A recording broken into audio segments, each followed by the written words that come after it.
जय हिंद दोस्तों, स्वागत है आपका आपके YouTube channel exam express pro में। आज आपकी साइंस की नेक्स्ट क्लास है जिसमें आपका नया टॉपिक जो है वो है यांत्रिकी। यांत्रिकी आपका नया टॉपिक है, ठीक है। यांत्रिकी में आपका आता है सबसे पहले मोशन। मोशन यानी गति। तो गति को पढ़ने के लिए हमें क्या समझना होगा? गति और विराम दोनों को समझना पड़ेगा। किसको समझना पड़ेगा? गति और विराम। तो सबसे पहले बात करते हैं विराम की। विराम क्या होता है? देखिए, विराम जो होता है इंग्लिश में बोलते हैं इसे रेस्ट। विराम को इंग्लिश में बोलते हैं रेस्ट। अच्छा, तो ये विराम होता क्या है? विराम होता है आपका जब कोई वस्तु दूसरी वस्तु के सापेक्ष अपनी स्थिति को परिवर्तित ना करे। क्या? जब कोई वस्तु किसी दूसरी वस्तु के सापेक्ष अपनी स्थिति को परिवर्तित ना करे तो उस समय वस्तु जो होती है वो विराम में होती है। जैसे यहाँ पे एक आदमी है, यहाँ पे एक आदमी है और एक आदमी ये है, ठीक है। और ये आदमी आपने 5 बजे देखा कि यहीं खड़े हैं, ठीक है। फिर थोड़ी देर बाद 5:05 पे फिर देखा, 5 बजे 5 मिनट पर फिर से देखा। तो आप देखेंगे कि अगर ये अपनी स्थिति में कोई परिवर्तन नहीं करते एक दूसरे के सापेक्ष, तो इसका मतलब है ये दोनों व्यक्ति क्या है? विराम में है, ठीक है। अब अगर हम बात करें गति की, तो गति क्या होता है? गति होता है यदि इन्हीं दो व्यक्तियों में से किसी एक व्यक्ति ने अपनी स्थिति को परिवर्तित कर लिया। ध्यान रखेंगे, समय के साथ, अगर समय के साथ परिवर्तित किया किसी दूसरी वस्तु के सापेक्ष तो वो गति की अवस्था में है। और अगर समय के साथ, यानी समय के साथ का मतलब है यहाँ पे समय के परिवर्तन के साथ साथ, जैसे जैसे समय परिवर्तित होता रहता है ऐसे ऐसे अगर स्थिति को परिवर्तित कर रहे हैं तो वो वस्तु होगी गति की अवस्था। और अगर समय के परिवर्तन के साथ साथ अपनी स्थिति परिवर्तित नहीं कर रही है तो हो जाता है विराम अवस्था, ठीक है। तो अब हमारे पास एक क्वेश्चन बनता है, कौन वस्तु विराम में है और कौन वस्तु कैसी है? गति की अवस्था में है।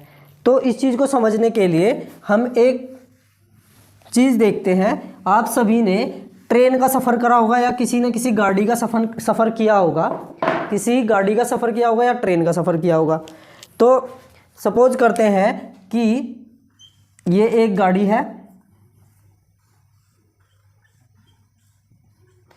ये एक गाड़ी है और इस गाड़ी में 2 व्यक्ति बैठे हुए हैं। यहाँ पे 2 व्यक्ति बैठे हुए हैं, ठीक। एक व्यक्ति ये है और एक ये व्यक्ति ये है। अच्छा जी, अब ये दोनों क्या है? इस गाड़ी में बैठे हैं और ये गाड़ी जो है एक किसी निश्चित चाल से चल रही है। तो क्या ये दोनों व्यक्ति गति की अवस्था में है या विराम अवस्था में? क्वेश्चन बनता है, ये दोनों व्यक्ति गति की अवस्था में है या विराम अवस्था में है? तो आप यहाँ पे आसानी से समझ लीजिए कि अगर ये दोनों व्यक्ति एक दूसरे के सापेक्ष समय के साथ अपना स्थान परिवर्तित करते हैं तो ये गति की अवस्था में है। तो आप यहाँ से देख रहे हैं कि कार जो है अपना स्थान परिवर्तित कर रही है और कार के अंदर बैठे हैं दोनों व्यक्ति। तो ये दोनों व्यक्ति एक दूसरे के सापेक्ष अपना स्थान परिवर्तित नहीं कर रहे हैं, तो ये एक दूसरे के सापेक्ष जो है कैसे है? विराम में है। कैसे हैं? विराम में है। कब? जब ये दोनों अपनी स्थिति परिवर्तित नहीं कर रहे हैं। अब इसी चीज़ को हम समझते हैं, थोड़ा सा और आगे बढ़ते हैं कि अगर कोई व्यक्ति बाहर खड़ा है, अगर कोई व्यक्ति बाहर खड़ा है और ये व्यक्ति इस कार को देख रहा है और इस कार में बैठे व्यक्तियों को देख रहा है, तो ये व्यक्ति खड़ा है और ये व्यक्ति जो है कार में बैठे गति की अवस्था में है, यानी कार के साथ तो चल रहे हैं ना ये। तो अब ये देखिए जरा, इस व्यक्ति के सापेक्ष ये समय के साथ साथ अपना स्थान परिवर्तित करेंगे, क्योंकि कुछ अभी यहाँ है, थोड़ी देर बाद ये यहाँ चले जाएंगे, उससे थोड़ी देर बाद आगे चले जाएंगे। तो इस समय के साथ इस व्यक्ति के सापेक्ष ये अपना स्थान परिवर्तित कर रहे हैं, तो ये गति की अवस्था में आ जाते हैं। किसके सापेक्ष? इस व्यक्ति के सापेक्ष। लेकिन इन दोनों की अगर मैं बात करूं तो ये दोनों एक दूसरे के सापेक्ष कैसे हैं? विराम अवस्था में है। अब अगर इन व्यक्तियों के सापेक्ष इस व्यक्ति की बात करें, इन व्यक्ति को सापेक्ष इस व्यक्ति की बात करें, तो ये व्यक्ति भले ही यहाँ पे खड़ा हो, लेकिन स्थान इसका परिवर्तित हो रहा है, स्थिति इसकी परिवर्तित हो रही है। क्यों? क्योंकि ये कार कुछ समय पश्चात यहाँ आ जाएगी, इस स्थिति में पहुँच जाएगी। तो यहाँ से ये दूरी और यहाँ से ये दूरी, यानी स्थिति परिवर्तित हो गई। पहले यहाँ थी, अब यहाँ आ गई। तो इस व्यक्ति की भी इस कार से स्थिति परिवर्तित हुई है। तो इन व्यक्तियों के सापेक्ष ये व्यक्ति भी गति की अवस्था में आ जाएगा। मतलब अगर कोई गाड़ी किसी पेड़ के पास से गुजरती है तो पेड़ के सापेक्ष गाड़ी भी गति की अवस्था में है और गाड़ी के सापेक्ष पेड़ भी गति की अवस्था में आ जाता है। तो ये तो थी आपकी गति और विराम की बात। ठीक है, अब बात करते हैं हम किसकी? दूरी। दूरी क्या होती है? दूरी आपका टॉपिक आ गया। दूरी। दूरी क्या होता है भाई? दूरी होता है आपका टॉपिक एक बिंदु से दूसरे बिंदु तक तय किया गया पथ। क्या? एक बिंदु से दूसरे बिंदु तक किसी वस्तु द्वारा या किसी पिंड द्वारा तय किया गया पथ। पथ मतलब रास्ता। पथ मतलब रास्ता। ठीक है जी। क्या होता है? दूरी कहलाती है। एक बिंदु से दूसरे बिंदु तक अगर कोई वस्तु रास्ता तय कर रही है, चाहे वो कितना भी लंबा हो और चाहे वो कैसे भी जा रहा हो, वो दूरी होती है। जैसे अगर एक वस्तु यहाँ पे है इस बिंदु A पर और उसे जाना है बिंदु B पर, ठीक, तो अब वो चाहे तो ऐसे जाए, चाहे वो ऐसे घूम के जाए, चाहे वो ऐसे जाए या फिर ऐसे चली जाए। तो ये सब क्या हो गई? ये दूरियां हो गई। ये सब क्या है? दूरी। यानी इस बिंदु से इस बिंदु तक जो रास्ता तय किया जाएगा किसी भी वस्तु विशेष द्वारा, वो रास्ता ही क्या होगा? दूरी होगी। ठीक है। उसके बाद दूरी का जो मात्रक है, दूरी का जो मात्रक है वो होता है मीटर। दूरी का मात्रक, दूरी का मात्रक क्या होता है? मीटर। ठीक है, दूरी का मात्रक होता है मीटर। और दूरी एक अदिश राशि है। दूरी एक अदिश राशि है। ये पॉइंट आप अच्छे से ध्यान रखें। दूरी का मात्रक और दूरी कैसी राशि है? दूरी एक अदिश राशि है। ये क्वेश्चन पूछा जा सकता है एग्जाम में। अच्छा जी, उसके बाद दूरी एक अदिश राशि हो गई, दूरी का मात्रक मीटर हो गया। और एक दूरी की विमा। विमा क्या होती है? एल। क्या होती है? एल, बड़ा एल, कैपिटल लेटर में जो एल होता है वो क्या है? दूरी का विमा या विमीय सूत्र। ठीक है। उसके बाद आता है आपका नेक्स्ट टॉपिक विस्थापन। क्या आता है? विस्थापन। विस्थापन क्या होता है आपका?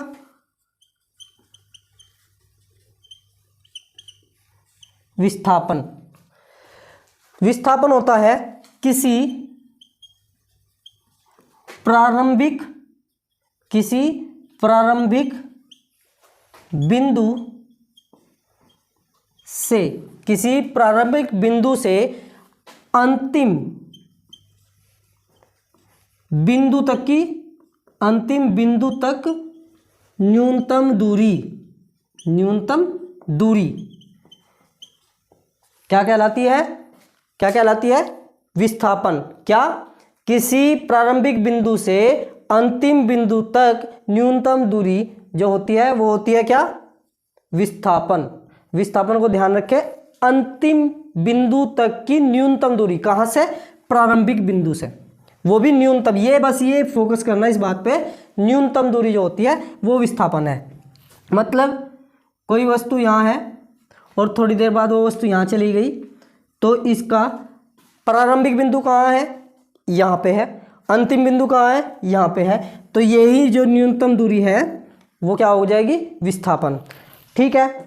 उसके बाद आता है आपका नेक्स्ट पॉइंट।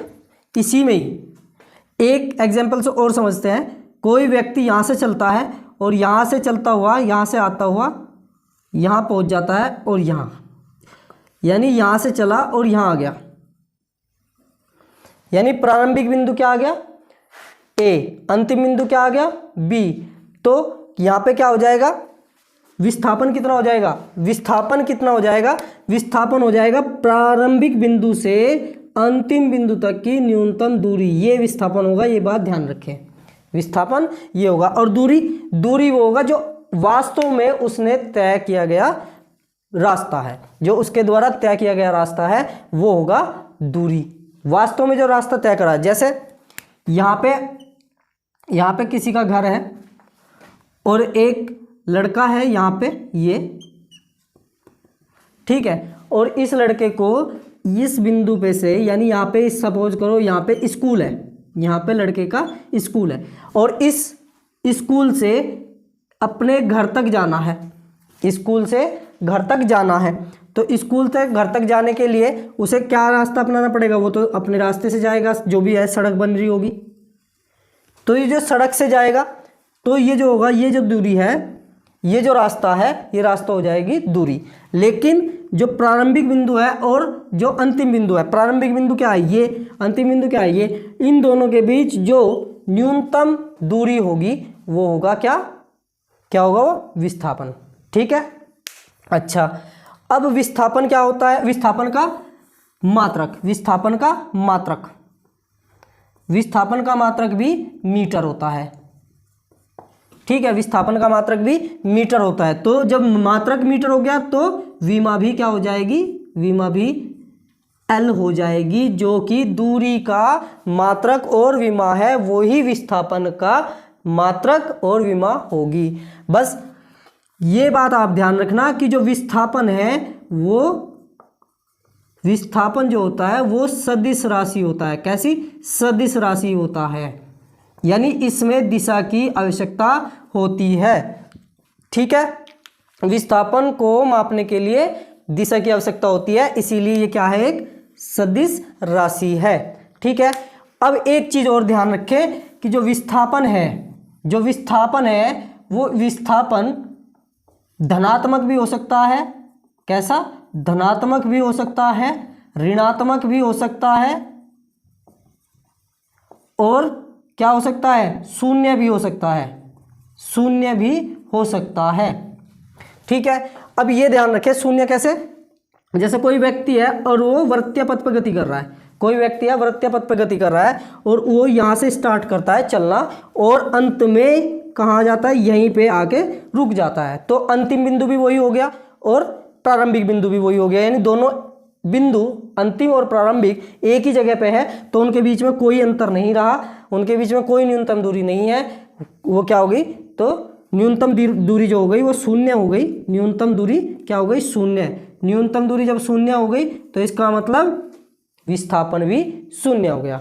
ठीक है, तो ये हो गया आपका विस्थापन का टॉपिक कंप्लीट। उसके बाद आता है आपका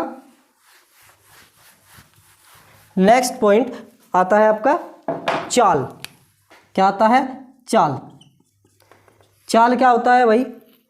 चाल होता है, आपने फॉर्मूला सुना होगा चाल का, दूरी बटे समय, दूरी बटे समय।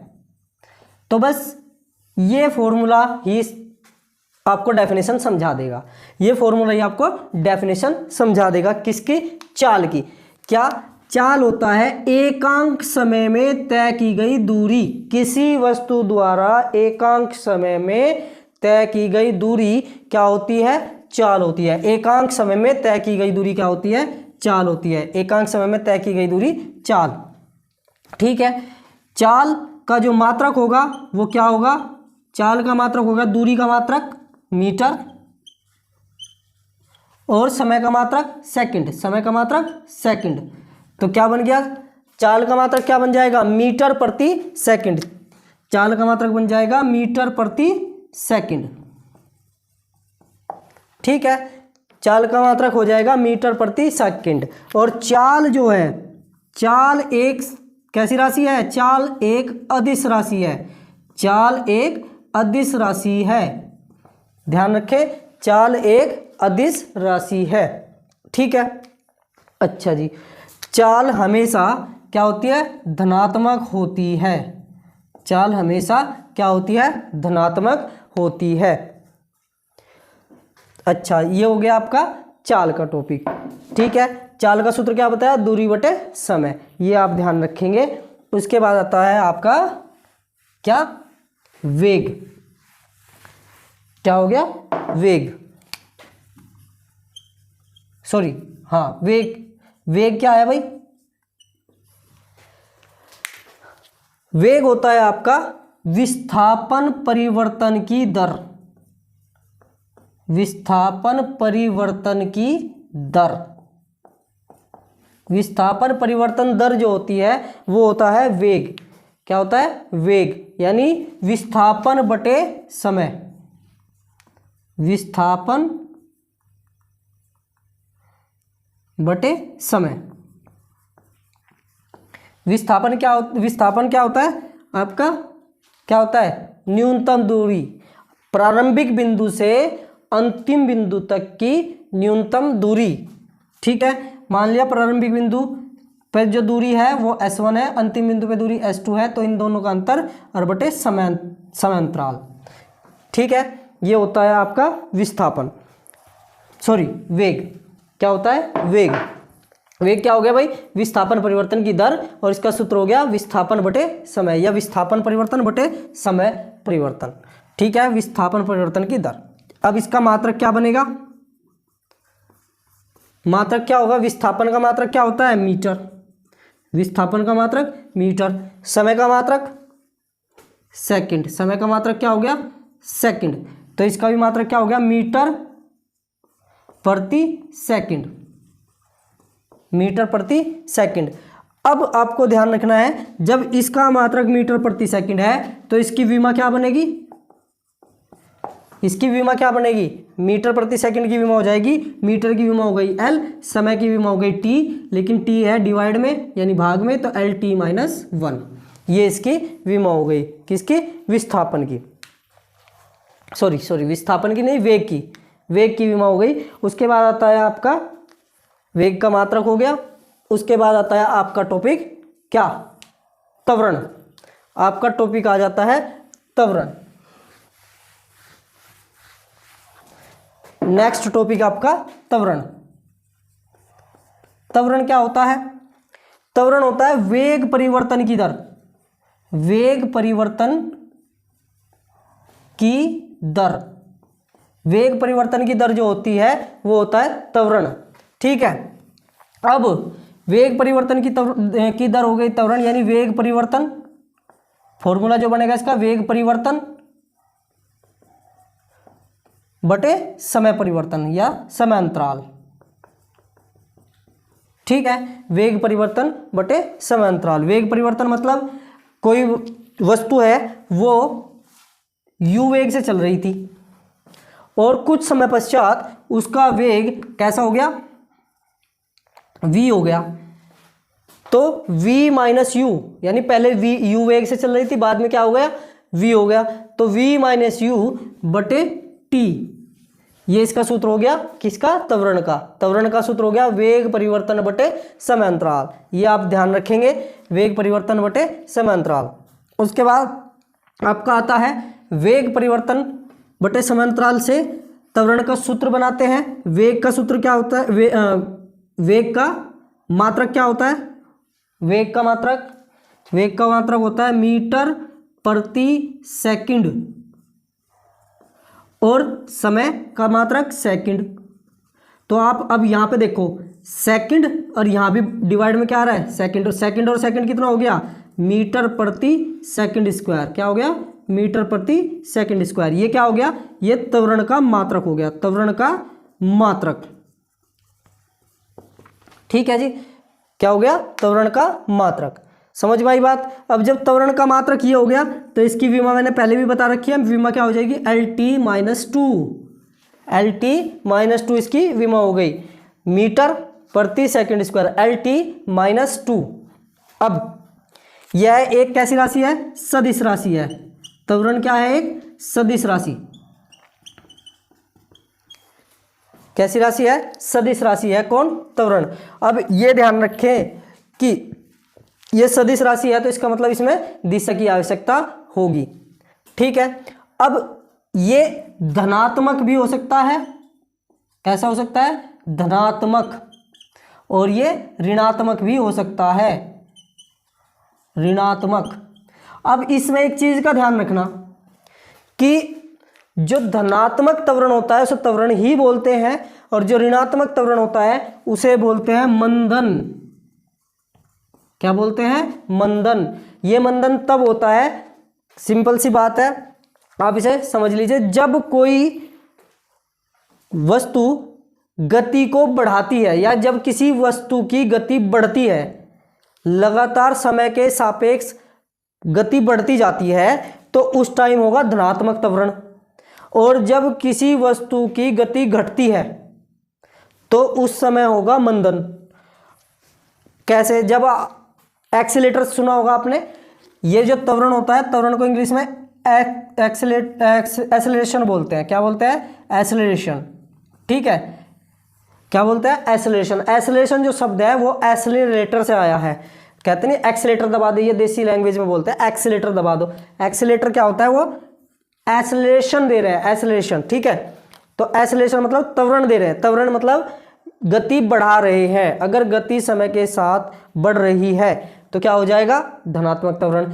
अगर गति समय के सापेक्ष घट रही है यानी ब्रेक लगाए जा रहे हैं तो होगा मंदन। ये बात आप ध्यान रखना। और मंदन को ऋणात्मक त्वरण भी बोलते हैं। ठीक है, ये एक सदिश राशि है। उसके बाद आता है आपका टॉपिक गति की समीकरण। क्या होता है गति की समीकरण।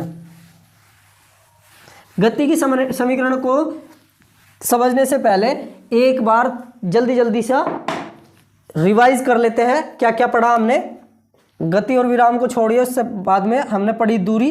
दूरी क्या होती है किसी वस्तु द्वारा एक बिंदु से दूसरे बिंदु तक तय किया गया रास्ता या तय किया गया पथ जो कि एक्चुअल में वास्तव में किया जाता है, जो कि वास्तव में तय किया जाता है। उसके बाद दूरी जो थी, दूरी का मात्रक क्या बताया था, दूरी का मात्रक बताया था मीटर, और बताया था ये एक अदिश राशि है यानी इसमें दिशा की आवश्यकता नहीं होती, ये हमेशा धनात्मक होती है। उसके बाद आता है आपका विस्थापन। विस्थापन क्या होता है, विस्थापन होता है किसी वस्तु द्वारा अंतिम बिंदु से प्रारंभिक बिंदु से अंतिम बिंदु तक न्यूनतम दूरी। क्या अंतिम बिंदु तक न्यूनतम दूरी, कहाँ से प्रारंभिक बिंदु से, प्रारंभिक बिंदु से अंतिम बिंदु तक न्यूनतम दूरी। ठीक है, ये धनात्मक भी हो सकता है, ऋणात्मक भी हो सकता है और शून्य भी हो सकता है। धनात्मक भी हो सकता है, ऋणात्मक भी हो सकता है और शून्य भी हो सकता है। उसके बाद आता है चाल। चाल को क्या बताया था, चाल का बताया था समय के सापेक्ष, क्या समय के सापेक्ष दूरी परिवर्तन, समय के सापेक्ष दूरी परिवर्तन। समय के सापेक्ष जो दूरी परिवर्तन होता है उसे ही हम चाल कहते हैं, या दूरी परिवर्तन की दर क्या होती है, चाल होती है। दूरी बटे समय, ये इसका सूत्र हो गया, दूरी बटे समय।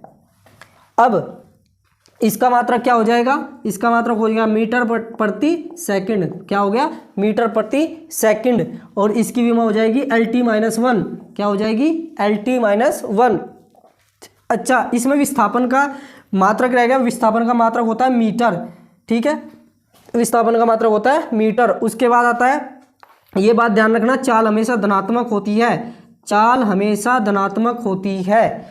ठीक है, अब इसमें एक चीज और ध्यान रखना है कि विस्थापन प्लस भी हो सकता है, माइनस भी हो सकता है, शून्य भी हो सकता है। और ये बात ध्यान रखना, दूरी या तो विस्थापन के बराबर होगी या विस्थापन से अधिक होगी, विस्थापन से अधिक।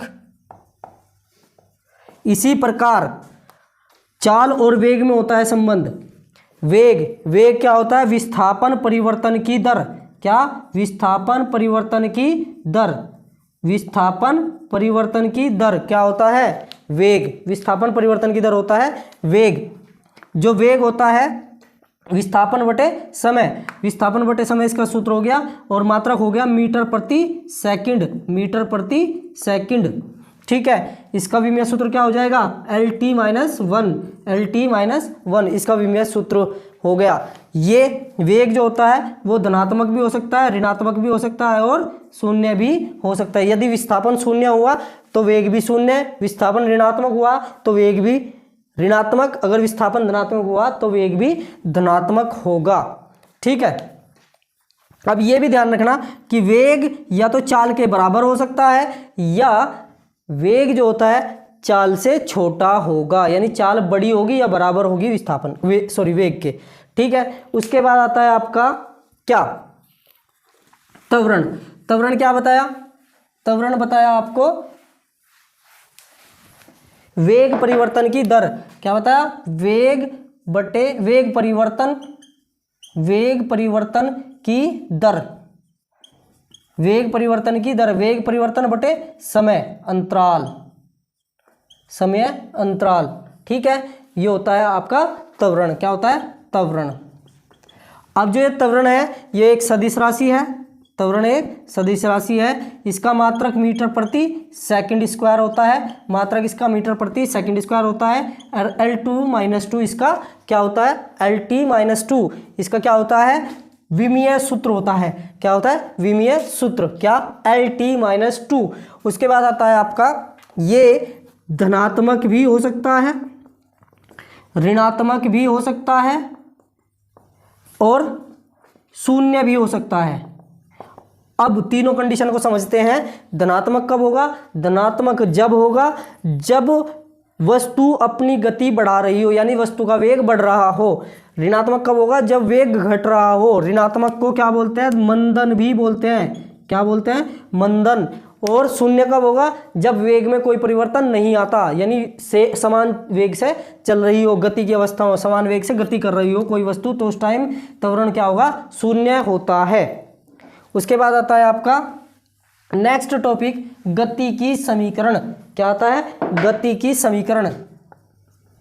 गति की समीकरण। गति की समीकरण को समझने से पहले मैं आपको एक बात समझा दूं। क्या? कि जो विस्थापन होता है, विस्थापन होता है उसे मुख्यतः किससे? S से प्रदर्शित भी कर देते हैं और X से प्रदर्शित भी कर देते हैं।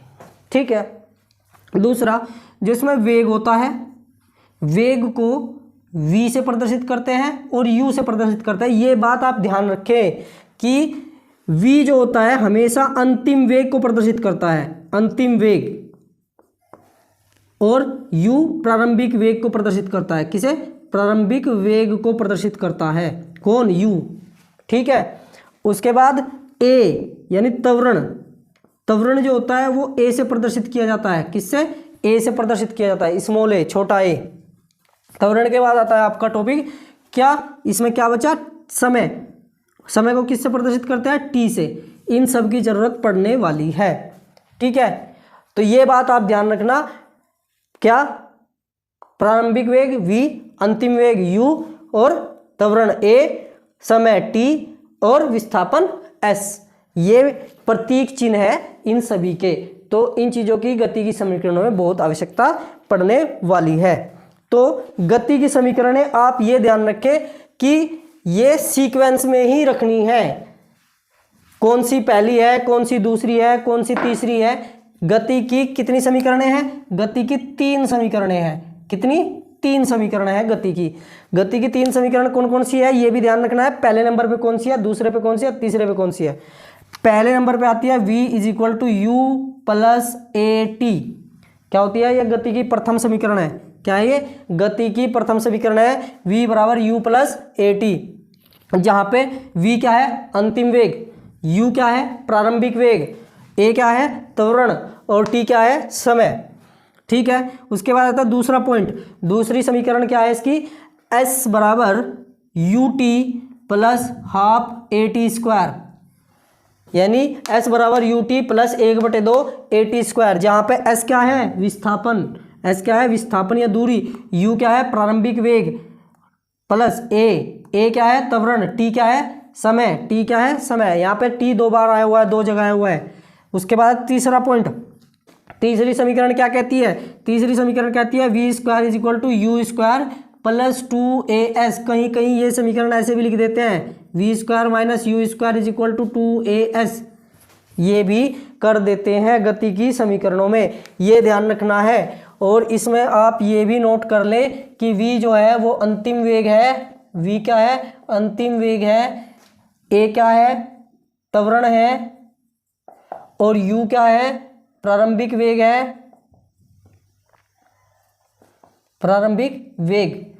उसके बाद फिर आता है आपका s क्या है, विस्थापन, s क्या है, विस्थापन।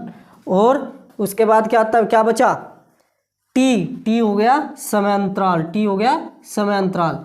ये गति की तीन समीकरणें हैं, ये बात ध्यान रखना, पहली समीकरण पे यही लिखी जाएगी, दूसरी समीकरण यही है, तीसरी समीकरण यही है, इनका सीक्वेंस आपको नहीं बदलना।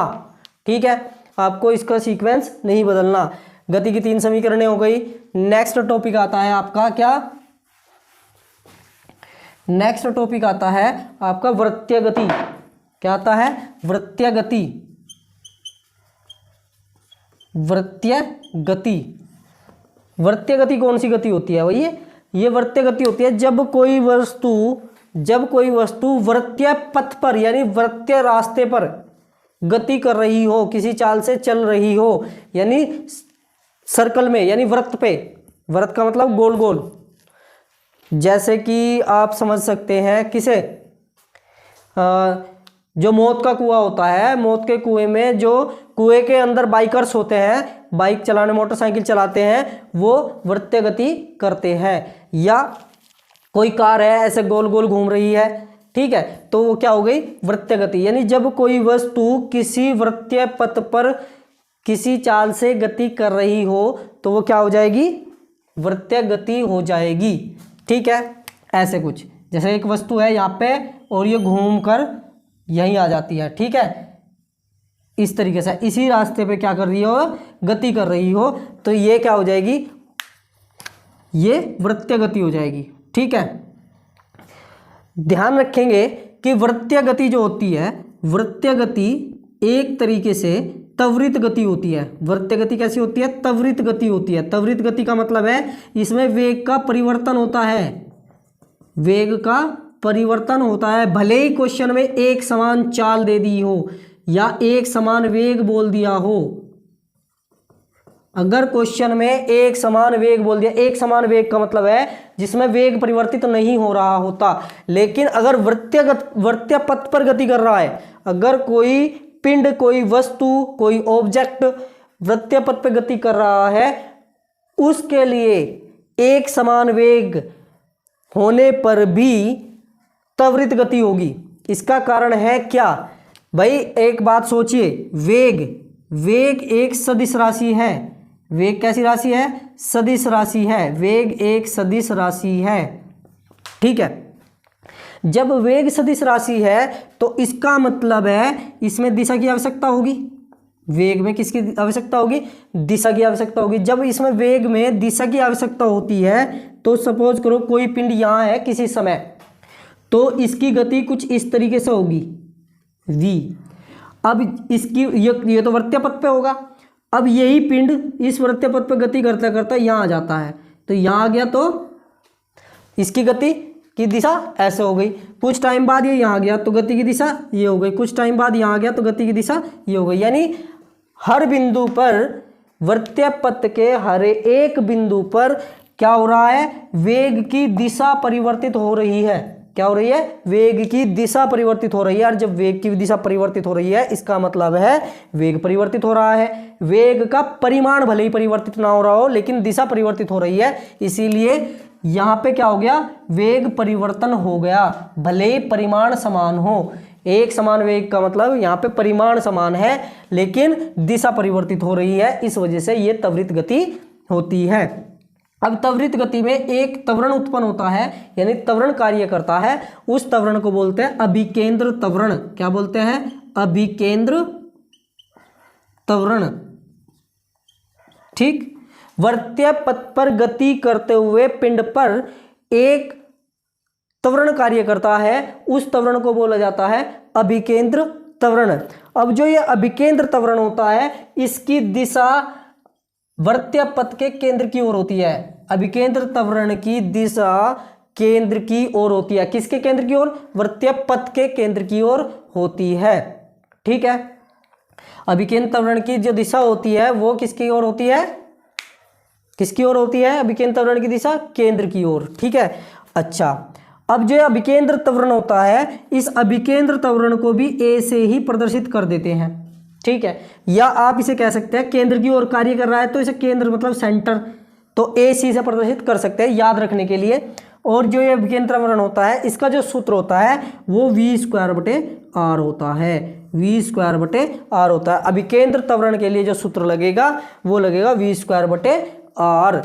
वैसे आपने त्वरण का जो सूत्र पढ़ा था वो क्या पढ़ा था, डेल्टा वी बटे डेल्टा टी। अब आप कहोगे डेल्टा वी बटे डेल्टा टी कहाँ से आ गया, ये आ गया वेग परिवर्तन। डेल्टा वी का मतलब है वेग परिवर्तन, डेल्टा वी का मतलब है वेग परिवर्तन बटे समय अंतराल। ठीक है जी, इसे हम डेल्टा वी बटे डेल्टा टी भी कह सकते हैं। डेल्टा वी का मतलब होता है परिवर्तन, किसमें, वेग में परिवर्तन। ठीक है, उसके बाद आता है आपका नेक्स्ट टॉपिक, क्या, बहुत ही इंपॉर्टेंट टॉपिक, क्या, कोणीय विस्थापन। क्या आता है, कोणीय विस्थापन। उसके बाद आता है आपका टॉपिक कोणीय विस्थापन। अच्छा, अभी मैंने एक बात बताई है कि जो वृत्तीय गति होती है वो वृत्तीय गति कैसी गति है, त्वरित गति भी होती है, ये बात आप ध्यान रखें। वृत्तीय गति त्वरित गति भी होती है। अच्छा, आपका टॉपिक आ गया कोणीय विस्थापन। अब ये कोणीय विस्थापन क्या है, जब कोई पिंड या कोई वस्तु किसी वृत्तीय पथ पर गति करती है तो उसके केंद्र पर एक कोण अंतरित करती है। क्या, केंद्र पर एक विस्थापन अंतरित करती है, उस विस्थापन को ही कोणीय विस्थापन कहते हैं। कोणीय विस्थापन क्यों कहते हैं, क्योंकि वो कोण के रूप में विस्थापित होती है। जैसे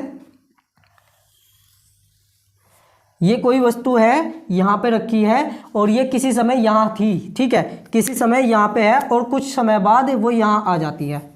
ठीक, अब यहाँ से यहाँ तक जाने में उसने जो गति प्राप्त की वो है रेखीय, सॉरी, यहाँ से यहाँ तक जो विस्थापन प्राप्त किया, जो विस्थापन हुआ उस विस्थापन को बोलते हैं रेखीय विस्थापन। क्या बोलते हैं, रेखीय विस्थापन। यानी जो हमने नॉर्मल विस्थापन अभी अभी पढ़ा था ये उसी की बात कर रहा है, यानी रेखीय विस्थापन या विस्थापन एक ही बात है। अब यहाँ पे चूंकि कोणीय विस्थापन भी आ गया तो रेखीय विस्थापन और कोणीय विस्थापन में दोनों में आपको अंतर भी पता होना चाहिए।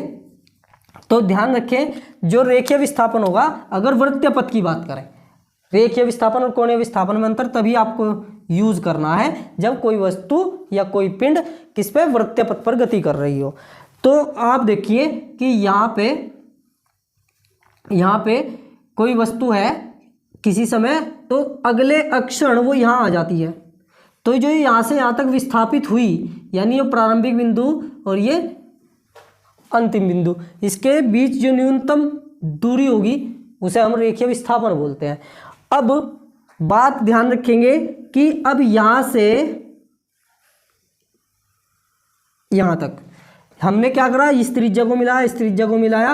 अब जो ये कोण बना यहाँ पे, यानी केंद्र पर जो विस्थापन हुआ, ये तो रास्ते पे विस्थापन हुआ और ये केंद्र पे विस्थापन हुआ, तो जो केंद्र पे विस्थापन हुआ उसे ही हम बोलते हैं कोणीय विस्थापन। क्या बोलते हैं? कोणीय विस्थापन। और जो कोणीय विस्थापन होता है वो थीटा से प्रदर्शित करा जाता है। किससे? थीटा से प्रदर्शित किया जाता है। ठीक है, थीटा से विस्थापित कर रहे हैं तो इसका जो क्या होगा, मात्रक होगा, वो होगा रेडियन। क्या? रेडियन। ठीक है, समझ में आई बात?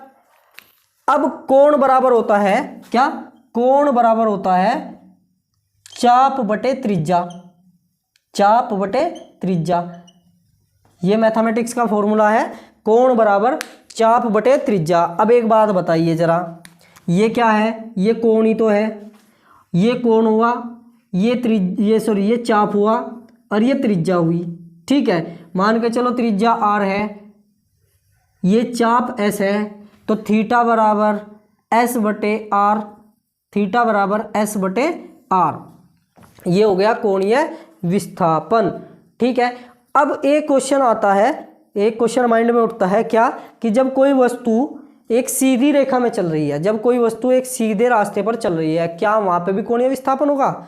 हाँ, उस चीज को हम ऐसे समझ सकते हैं, जब कोई वस्तु इस जगह पे है और वो वहां से वहां गई, तो हमारी जो गर्दन है वो उसे देखने के लिए ऐसे घूमेगी। तो ये जो यहाँ पे यहां से घूमा ऐसे, तो ये जो कोण बना, ये कोण, ये जो कोण बना, ये कोण कोणीय विस्थापन हो जाता है। ठीक है, उसके बाद आता है कोणीय वेग। क्या आता है? कोणीय वेग।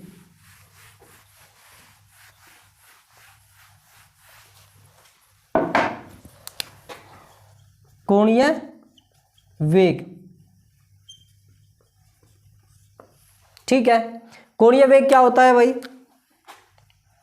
कोणीय वेग होता है कोणीय विस्थापन की दर। क्या? कोणीय विस्थापन की दर। क्या होता है? या एकांक समय में कोणीय विस्थापन क्या होता है? कोणीय वेग हो जाता है। कोणीय वेग को ओमेगा से प्रदर्शित करते हैं, डब्ल्यू की तरह होता है, ओमेगा से प्रदर्शित करते हैं। किसे? कोणीय विस्थापन को ओमेगा से प्रदर्शित करते हैं। और कोणीय विस्थापन यानी कोणीय वेग बराबर कोणीय विस्थापन बटे समय अंतराल। अब कोणीय विस्थापन को कहीं से प्रदर्शित करते हैं? थीटा से, और समय अंतराल को टी से, और कोणीय वेग को ओमेगा से। तो ओमेगा बराबर कितना आ गया? थीटा बटे टी। क्या? कोणीय विस्थापन परिवर्तन की दर। कोणीय विस्थापन परिवर्तन की दर क्या होता है? कोणीय वेग होता है, और कोणीय वेग जो होता है ओमेगा बराबर थीटा अपॉन टी। ये ध्यान रखना। अब इसका मात्रक क्या हो जाएगा? मात्रक क्या हो जाएगा? कोणीय विस्थापन का मात्रक क्या हो जाएगा? थीटा का हो गया रेडियन। थीटा का क्या हो गया? रेडियन। और समय का क्या हो गया? सेकंड। रेडियन प्रति सेकंड। रेडियन प्रति सेकंड। ठीक है, उसके बाद कोणीय विस्थापन जो होता है ओमेगा बराबर 2 पाई बाई टी भी होता है। 2 पाई बटे टी। 2 पाई बटे टी, ये भी कोणीय क्या होता है? विस्थापन होता है। ठीक है, एक चीज और है, 1 बटे टी जो होता है वो आवृत्ति होती है। क्या होती है? आवृत्ति। 1 बटे टी क्या होती है? आवृत्ति। आवृत्ति को कहीं से प्रदर्शित करते हैं? एफ से। कहीं से? छोटे एफ से। तो ओमेगा बराबर क्या आ जाएगा? ओमेगा बराबर 2 पाई एफ। ओमेगा बराबर कितना आ जाएगा? 2 पाई एफ। ये हो गया आपका कोणीय वेग। ठीक है, क्या हो गया? कोणीय वेग। ठीक है जी, उम्मीद करता हूँ ये सेशन आपको अच्छा लगा होगा और ये टॉपिक भी आपकी अच्छे से समझ आ गया होगा। ठीक है, तो मिलते हैं आपको नेक्स्ट वीडियो में। धन्यवाद।